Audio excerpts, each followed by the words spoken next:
मिट्ठू तोता और रानू चिड़िया सुबह से बैठे हुए थे। तोते भैया अब चलें, ये किसान तो घर जाएगा नहीं और ना ही हम किसान की मकई खा सकते हैं। रानू चिड़िया, लेकिन वो कालू कौवा कैसे हर रोज किसान की मकई ले जाता है? वो कल भी मेरे सामने किसान की मकई खा रहा था। मैंने पूछा तो कहने लगा ये किसान के खेत से लाया हूँ। वो एक नंबर का चोर है, किसी न किसी तरह वो मकई चोरी करके ले जाता होगा। किसान खेत में काम कर रहा था और चिड़िया और तोता बिना मकई खाए ही जंगल वापस चले जाते हैं। हाँ भी तोते और चिड़िया, बताओ क्या आज तुमने किसान के खेत से मकई खाई है? ना ना, हम तो सुबह से दोपहर तक पेड़ पर बैठे रहे, लेकिन वो किसान है कि घर गया ही नहीं और हम थक हार कर बिना मकई खाए ही जंगल लौट आए। मैं तो जा रहा हूँ, पेट भर मकई खाऊंगा भी और अपने साथ भी लेकर आऊंगा।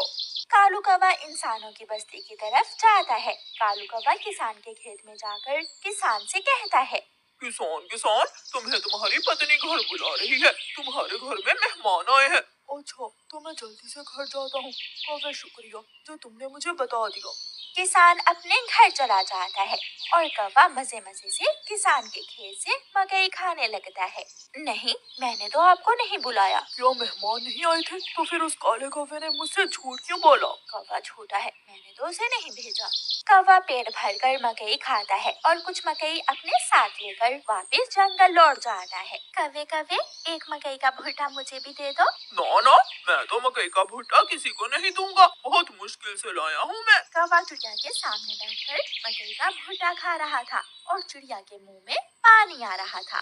दूसरे दिन कौवा फिर से किसान के खेत में जाता है और किसान से कहता है, किसान किसान, मैं अभी अभी तुम्हारे घर से आया हूँ, तुम्हारे बेटे को तेज बुखार है, जल्दी से घर जाओ। कौवे की बात सुनकर किसान घबरा जाता है और कुछ सोचे बिना अपने घर भाग जाता है और कौवा मजे से मकई खाने लगता है।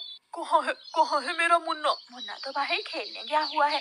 क्या मेरा मुन्ना ठीक है? हाँ, मुन्ना तो बिल्कुल ठीक है। तो फिर इसका मतलब आज फिर उस शरारती कौवे ने मुझसे शरारत की है। उसने मुझसे कहा कि मेरे मुन्ने को बुखार है, मैं जल्दी घर जाऊं। वो कौवा जरूर आपको घर भेजकर खेत से फसल खाता होगा। मैं कल देखूंगा वो कौवा कैसे मुझे उल्लू बनाकर मेरे खेत से मेरी फसल खाता है। कौवा जंगल जाकर बहुत खुश था। वो जो मकई अपने साथ लाया था वो तोते और कबूतर के सामने बैठकर खाता है। वाह वाह, मजा ही आ गया, ये मकई तो बहुत स्वादिष्ट है। यार कौवे, थोड़ी सी मकई मुझे भी दे दो। हाँ ठीक है, अगर तुम मेरे घर का काम कर दो तो मैं तुम्हें भी मकई दे सकता हूँ। मैं भी करूँगा, मैं भी कौवे आपके घर का सारा काम करूँगा, मुझे भी मकई दे देना। ठीक है, तो फिर जल्दी से मेरे साथ आ जाओ। कौवा कबूतर और तोते को अपने घर ले जाता है। तोते, तुम जल्दी से मेरे घर की सफाई सुथराई कर दो और कबूतर तुम जल्दी से मेरे सारे बर्तन धो दो, फिर मैं तुम दोनों को मकई दूंगा। फिर कबूतर अपने काम में लग जाता है और तोता कौवे के घर की सफाई सुथराई करने लगता है। दोनों अपना अपना काम खत्म कर देते हैं। कौवे, मैंने काम कर दिया है, अब मुझे मकई दे दो। मैंने भी काम कर लिया है, मुझे भी मकई दो। कौन सी मकई? चलो भाग जाओ यहाँ से तुम दोनों, मैं तुम्हें कुछ नहीं देने वाला। तुम धोखेबाज हो, तुमने धोखे से हमसे अपना काम करवाया और अब हमें भूखे ही भेज रहे हो। कबूतर और तोता वहाँ से चले जाते हैं। कौवा हर रोज की तरह अगले दिन भी किसान को पागल बनाने के लिए किसान के खेत में चला जाता है। कौवा किसान के पास जाता है और किसान से कहता है, किसान किसान, मैं अभी अभी देख कर आया हूँ, तुम्हारी गाय जंगल की तरफ जा रही है, शायद उसकी रस्सी टूट गई होगी। मेरी गाय को तो शेर खा जाएगा। कौवे, मैं जल्दी से जाकर अपनी गाय को बचाता हूँ। किसान वहाँ से जाता है, लेकिन आज किसान थोड़ी दूर जाकर पेड़ के पीछे छुप जाता है। कौवा किसान के खेत में जाकर मकई खाने लगता है। तो ये कौवे का बच्चा इसलिए मुझे हर रोज किसी न किसी तरह खेत से भेज देता है।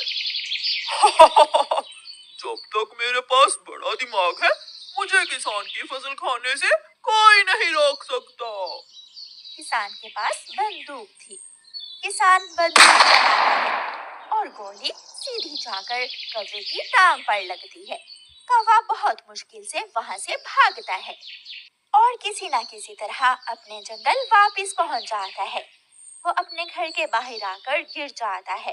हाय, मर गया, मर गया।